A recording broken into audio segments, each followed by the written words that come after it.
नमस्कार दोस्तों, संत कबीर जी की अनमोल वाणी इसके अगले भाग में आपका स्वागत है। आज सबसे पहले संत कबीर जी हमसे ये कहते हैं, कबीर दुनिया से दोस्ती होए भक्ति महभंग, एकाएकी राम सो कै साधुन के संग।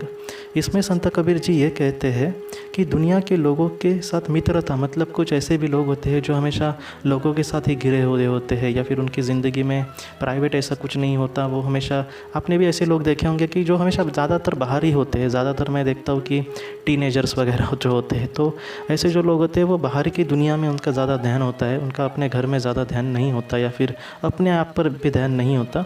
लेकिन संत कबीर जी ये कहते हैं कि अगर कोई भक्त इंसान हो तो ऐसे जो लोग होते हैं, मतलब ऐसे लोग अगर उसको ज़्यादा मिले, हर रोज़ उसको बहुत लोग मिल रहे हैं और वो लोग इतने अच्छे नहीं हैं समझो, तो ऐसे लोगों में की भक्ति जो है उसमें बाधा निर्माण हो सकती है। इसलिए उन्होंने, अगर किसी को भक्त बनना है या फिर एक अच्छे मार्ग पर अगर किसी को चलना है, तो संत कबीर जी दो रास्ते उसके लिए बताते हैं। एक तो तुम अकेले में प्रभु की पूजा करो, प्रभु के गुण गाओ, या फिर प्रभु का सिमरन करो। और दूसरा उन्होंने रास्ता कहा है कि अच्छे लोगों की संगति धरो। उन्होंने कहा है कि संतों की, मतलब बहुत ही अच्छे लोग जिनके बहुत ही अच्छे विचार है, जो आपसे मतलब थोड़ा सा सहमत हो सकते हैं अच्छे विचारों में, तो ऐसे अगर लोगों की आप संगति धरोगे तो आप एक अच्छे इंसान बन सकोगे, या फिर आपके जीवन में जो भी आपको भक्ति करनी है वो बहुत ही अच्छे से आप कर सकोगे।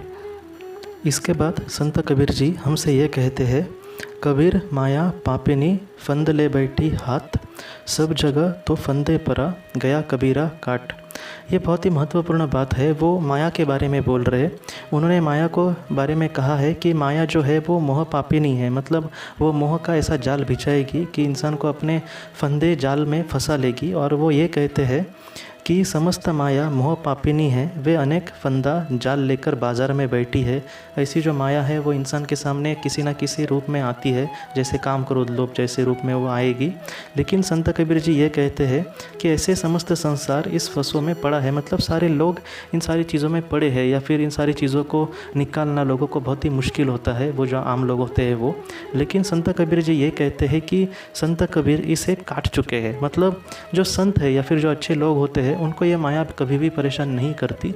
आप किसी भी संत को लेकर देख सकते हैं कि उनके सामने भी ऐसे प्रलोभन की बहुत सारी चीज़ें आई, उनको भी बहुत लोगों ने धन का लालच दिखाया, काम क्रोध लोभ जैसी चीज़ों के सामना उन्होंने भी किया। लेकिन ऐसी चीज़ों में मुझे लगता है कि माया पूरी तरह से हार जाती है ऐसे संतों के सामने।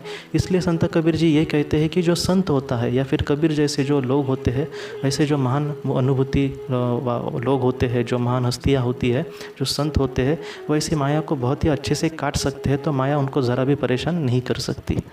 इसके बाद संत कबीर जी हमसे ये कहते हैं, कामी क्रोधी लालची इनसे भक्ति ना होए, भक्ति करे कोई सुरमा जाति वर्ण कुल खोए। संत कबीर जी ये कहते हैं कि अगर कोई इंसान जिसके दिल में काम हो, जिसके दिल में क्रोध हो, या फिर जिसके दिल में लोभ हो, तो वैसा इंसान कभी भी एक भक्त नहीं बन सकता। भक्ति एक ऐसी चीज़ होती है जहाँ पर हमें पूरी तरह से अपने आप को वार देना पड़ता है। अपने आप को कहते हैं ना कि दूसरे के प्यार में जैसे हमें अपने आप को पूरी तरह से खोकर प्यार करना पड़ता है। मैं ऐसे प्यार की बात कर रहा हूँ जहाँ पर ज़रा भी मतलब दूसरे से आशा नहीं है। जैसे एक माँ अपने बालक को प्यार करती है, वो अपने बारे में ज़रा भी नहीं सोचती, तो वैसे ही भक्ति है। अगर किसी इंसान के दिल में काम क्रोध और लोभ है, तो ऐसा इंसान कभी भी एक सच्ची भक्ति नहीं कर सकता। इसके बाद संत कबीर जी हमसे ये कहते हैं कि कोई सुरमा ही वीर होगा, मतलब एक ऐसा कोई महान इंसान होगा जो जाति कुल और वर्णन के घमंड को त्याग कर प्रभु की प्रति सच्ची भक्ति कर सकता है। एक ऐसा इंसान जो जाति कुल और उसका जो वर्ण है, इन सारी चीज़ों को बाजू में रख के वो सच्चे भक्ति को ही सिर्फ देख सकता है, और वैसा ही इंसान एक महान इंसान बन सकता है और वही सच्चा भक्त बन सकता है। मतलब संत कबीर जी यहाँ पर हमसे ये कहते हैं कि एक सच्चा अगर हमें भक्त होना है तो हमें जाति वर्णन या फिर कुल जो है, इन सारी चीज़ों को छोड़कर एक सच्ची भक्ति को ही महत्व देना चाहिए। और अगर हम इस तरह से जिएंगे तो हम सर्वशक्तिमान ईश्वर को बहुत ही अच्छे से पहचान सकते हैं और उसके बहुत ही करीब जा सकते हैं। तो दोस्तों, आज संत कबीर जी ने जो भी वाणियाँ कही, मुझे लगता है कि वो इतनी महत्वपूर्ण है कि अगर हम इस तरह से अगर जिएंगे तो हमारी आत्मा का विकास इतने जल्दी हो सकता है, या फिर उस तरह से अगर हम बर्ताव करने की छोटी मोटी भी अगर कोशिश करें तो हम सचमुच कहाँ से कहाँ पहुँच सकते हैं। तो दोस्तों, आज इस भाग को लेकर अगर आपके कोई भी सवाल हो तो आप ज़रूर पूछें, मैं उसका आपको ज़रूर जवाब देने की कोशिश करूँगा। हम अपने अगले भाग में मिलते हैं। आपका बहुत बहुत शुक्रिया।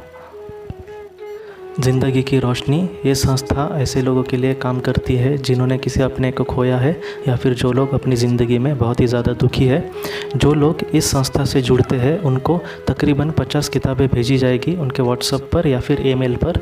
ये किताबें आत्मलोक या फिर मौत के बाद हमारे साथ क्या होता है इन सारी चीज़ों की आपको पूरी तरह से जानकारी देगी। और इसके साथ साथ आपको एक पास्ट लाइफ रिग्रेशन थेरेपी की ऑडियो भी भेजी जाएगी। इस ऑडियो की मदद से आप घर बैठे अपनी पास्ट लाइफ रिग्रेशन करने की कोशिश कर सकते हो।